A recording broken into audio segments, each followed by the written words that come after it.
Hey, it's 11:40 The Bet and Audacy Sports. And look, I know the NFL's over. Your Sundays, you need something to do. Well, guess what? The WWE's here with A&E because WWE on A&E is back, which is why we have WWE superstar Tamina joining us because Hey. hey, Tamina, what's popping? I like the Sorry, energy. go ahead. Keep on going. Sorry, keep going. No, let me get the plug in for A&E. This week it is going to be biography WWE legends, an episode focused on the legend Chyna, and also WWE rivals John Cena versus The Rock. First and foremost, I know it's WrestleMania season, Tamina. I appreciate the time. We're a month away. LA SoFi Stadium, a lot of excitement. How are you, and how's everything been?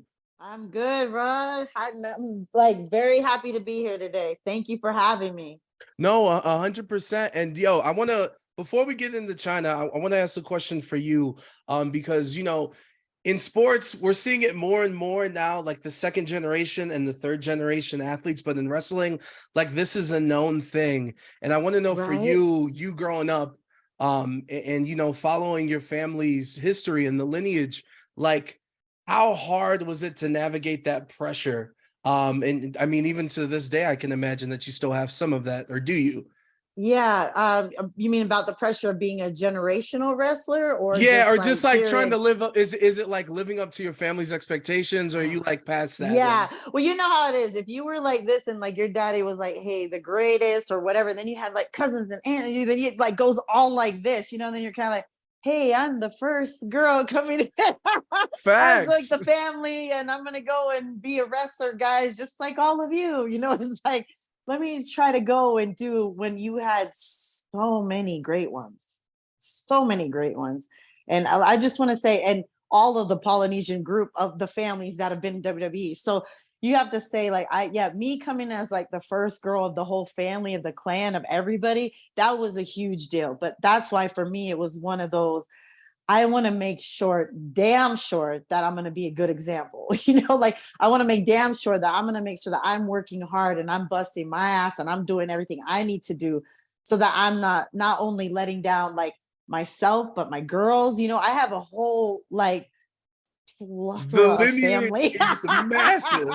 There's too many damn like there's too many of them, and then like and like you say, a lot of them are not bloodline. You know what I mean? A lot of them are not, but yet we're all family in this. Like this is how Polynesians are. We stick together. We're family. Look, I want to let you You know, know what I'm saying? I'm Puerto Rican, so like everyone's my cousin too. So I feel that. Exactly. And Exactly. and you talk about being the first and breaking down doors, honestly, which is why I'm so happy that I get to talk to you about this episode with China, because the slogan was she was the ninth wonder of the world, and that was real life. I was about to say something It that I was can't say on the radio, No, but yeah, but because no, for real, bro. If you really think about it, I mean, she was breaking a barrier, and like at a time of, you don't have that. You've got your typical view of what was being, hey, this is what a woman is, and this is how it should be, and blah blah blah blah blah, right? But this one came in, she did, and like to me that was beautiful. To me she was gorgeous. To me that was like, and again, because guess what, I was a muscular looking thing. I was like faster than some of the boys. You kind of go like, I was a tomboy. You go into that zone and then you see this woman and you're like, man, I love that. I have man shoulders. You know what I mean? Like you kind of like go into that whole sense of, she was an example. She was a good man. Yeah, like it's she was a good person. representation. It's Yeah, she someone that's was a gonna be like great, me. yeah. And not only that, like, and then when you hear about how she is in real life, she was the sweetest, softest person ever. You're like, bro, that was an all around, like, that is a real woman right there. To me, that's what a real woman is. If you can go out there and you can be whoever the F you need to be, that's great to me. You know what I'm saying? Like, that's showing who you are. Absolutely. And do you remember specifically like the first time you saw her, whether it was in person or on TV?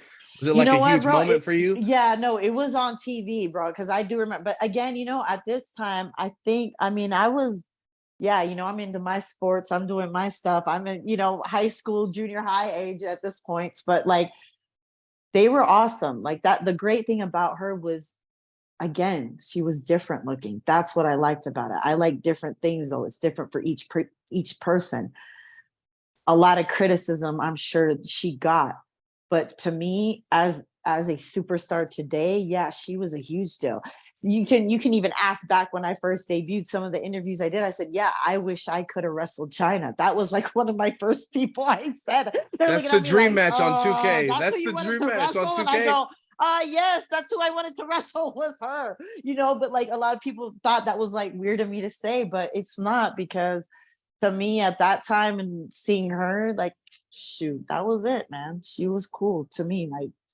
Like she was a bodybuilder, like I was into bodybuilding. So, my dad did it. I love seeing the bodybuild. I love seeing like that, hey, you can be a strong woman.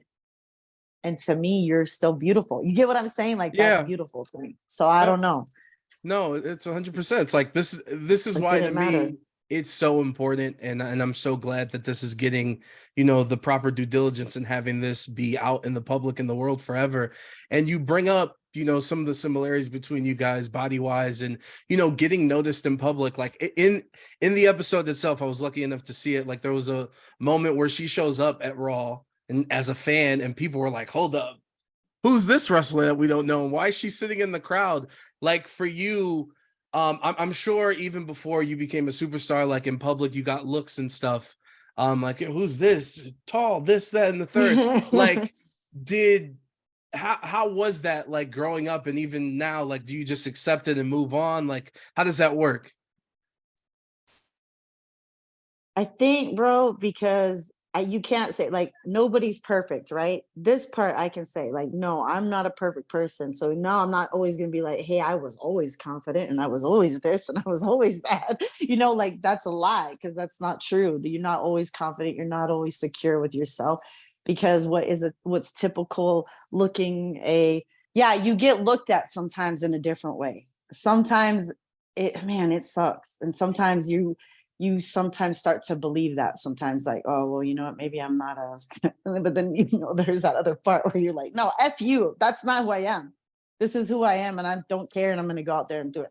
That's what I loved about her. That's why I thought whatever I got from her and seeing her on that first time, I can even I don't even know where they were at, bro. I can even remember the TV. I remember I was in the living room and I was just watching up on the screen, and I see her come up, and it just shows her whole body and her whole everything. And I was like, wow. And you Yeah. just get like I was just mesmerized by it. So I was like, yeah, okay. So you get proud of that. You know what I mean? Like, why would I not want to try to be an example for any other girl that sees me on the screen or sees what I do or sees who I am or what I'm about? Yeah, I want to be that person that China was for all women who look just like that, or women who are a little bit more muscular, bigger than the average woman. No, You know just what I'm say it. saying? Like, Women that yeah, are also badasses. Let's throw it out there. women who are straight up badasses, okay? Like, like And F that, bro. Like women who just can get down and beat ass. That's what it was. Like, I was grateful for that, because like, damn, thank you. Thank you. There's I don't have to be the petite looking great. Like I'm all that prissy girl. I cannot be that. That was not me. Cannot do the heels. I cannot do all that stuff sometimes. But you know what? I will throw down and I will fight and I will back somebody's ass up for sure. Like 100%, ride and die. I'm there. this is I'll why fight you. Yo, Take Tamina my is Bailey's ready. ice cream. I will fight you. Yo, Tamina is ready. I love this. Yo, there's 11 Talking point in the about China, bet. you got me all fired up, because I wish it was one of those things where you wish you were like, damn, I wish I had her back. Like No, kind of like that. facts. You know, And like within the first minute of the episode too, I think a thing that stuck out, because it's like a montage playing and you hear her voice and talking about her journey. And she says, growing up, how so many people tried to shoot her down and how it felt like she took 2 steps forward, but then a step back. And the trials and tribulations of breaking barriers and breaking doors. For you, I assume that you felt a certain type of way. Would that be a correct assumption growing up? breaking barriers, absolutely. Like always going outside of what everybody else is telling you to do. It was almost you're doing the opposite. So is that like, yeah, did I get in trouble a lot? Yes, because you're going from the opposite of what somebody's trying to tell you to do something, but here in your heart, you're feeling something different. And it doesn't matter what anybody says. I'm going to go on ahead and do it, because that's the worst thing you could do, is tell me I can't do something.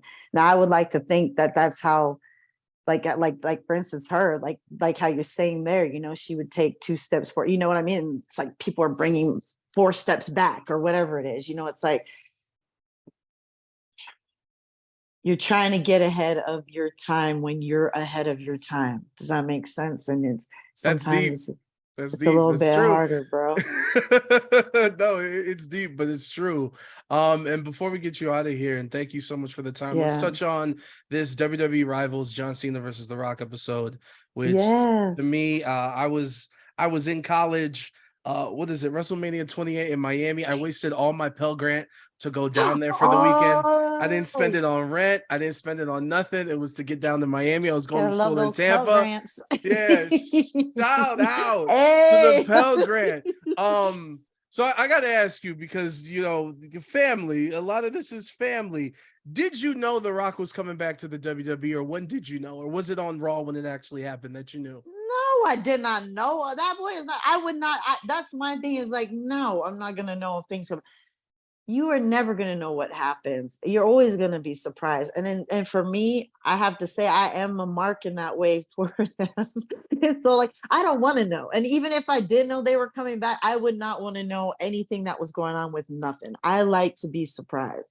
I like the element of what they're about to bring. And the great thing about John Cena and freaking The Rock, I mean, the magic that they have with each other there. And so that's what I'm trying to say with that. It's like the rivalry between them two was magical. It was something that was meant to happen. There's a lot of people that you can get that magic with and have that connection with, and that charisma can go back and forth in the fight, but the fight was real. That's what's great about it. The fight was real. There was all coming from inside, and they're like, no, I love wrestling more. No, I love wrestling more. No, I love the fans more. Though I love the fans more. That's how it is with them too. And it was proving to the rest of the world, like, hey, we're about to show you guys, like, this is what entertainment is about. And that's what this is about. So you about to get a whole new show there. Yeah, no, Insight. yeah, no, 100%. And like you just said, like you could really tell there was some moments of like some true animosity that really made it great. And with your career, and obviously Rock's family and John Cena, you guys have been a part of the company for so long. I'm just curious, on both ends, from The Rock and John Cena, what's the biggest thing you've learned from both? Oh man. See, well, that's well, you already know with Dwayne, I almost called him. Yeah. With Dwayne, that's already a given. That's my brother from another, like, that is, man, I don't even want to start talking, and then I'll start getting all emotional and crybabying on this, but I won't even do that. So it's like, where my love is for Dwayne. And when it comes with Cena, it's like a whole thing, because there's a respect that I have. Oop, we're frozen. Came in and debuted me and the Usos. Sorry, where are we at? You're still a little bit frozen. Hold on, no camera. Wait, are you back? I'm back. I think we're good. Wave your hand really quick, so let me see if you're lagging or not.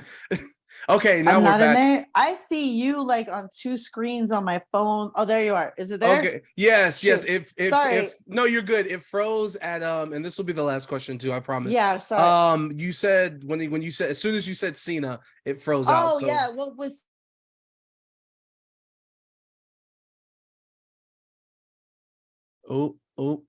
I can't. Anyone else can hear? He's such a huge example to everybody there. Can you do it one more time? I'm sorry. Yeah, sorry. So here we go again. So with Cena, he's such a huge example, because like what I was saying with him, he's a huge locker room leader, at the time when we came in, and he showed us he shows the ropes by being an example. Does that make sense? If that makes any sense? And that's like the short version of how to explain. I can go into so many stories of what he does, but he's amazing that way, and he's always can give you like advice, and he's always there. He was that person there for so many years.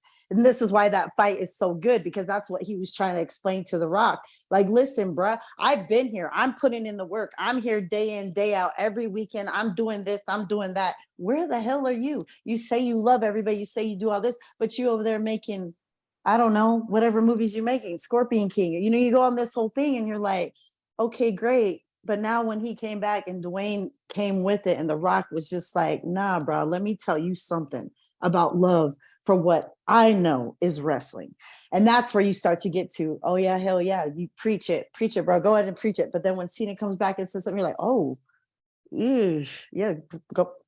Like, you know what I mean? Like you almost don't know who to love at this point, because each one has a valid point. But at the same time, like I did love this rival, and not just because I was there seeing it live, but it was an amazing time to see, because it's magical moments, bro. You don't want to miss. Like somebody who goes and just takes all his Pell Grant money and goes for a show. Hey, that's what you have to do sometimes, because you don't want to miss out. And thank goodness you did that. So yeah, and now we're here. See, the passion led me to this moment. See that, and we never would have met this way neither. See, so hey, it worked out great. Thank you, Pell Grant money. Yeah, shout out to the Pell Grant money. Tamina, thank you so much for the time. This Sunday, WWE on A&E, biography, WWE Legends, focused on the great Chyna, and WWE Rivals, John Cena versus The Rock. And oh yeah, WrestleMania next month, SoFi Stadium. A lot of people from Las Vegas gonna make that little road trip to LA. I will be there. Cannot wait. Tamina, thank you so much for the time. Thank you, Rod. Take care. See you, Mania.